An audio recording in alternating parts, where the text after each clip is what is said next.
The multimodal narrative I am doing is my experience with bullet journaling. I've always loved to draw and do calligraphy, but did not start making an actual bullet journal until around 3 years ago. I started off with what I had, a random notebook that was gifted to me by my best friend, and some pens lying around my house. As you can see in the first clip, my bullet journal was all over the place and in no way organized.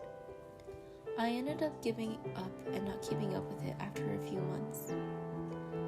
I did not really know how to plan my spreads and make them look organized like the pictures I saw on Instagram. Nor did I know how to personalize my spreads to make them more useful for me. I tried again using a second bullet journal and had the same result after a few weeks. Finally, for my third bullet journal, I got an actual notebook with dotted pages to help me plan and make my spreads neater, and started spending more time on them to really try and make them look nice and personalize them to my necessities. I also started an Instagram bullet journaling account to keep myself more accountable by posting my spreads ahead of time to make sure I did not get too lazy. My bullet journal started to become more organized, and I could actually use it to keep track of my habits, homeworks, tests, and other deadlines. In addition to my tasks, I also used my bullet journal as a way for me to draw and to express my creativity. I use it for my list when I have to pack and also for college. I recently transitioned to digital bullet journaling as I use my iPad for most of my notes and schoolwork, so having one online would be a lot more convenient for me.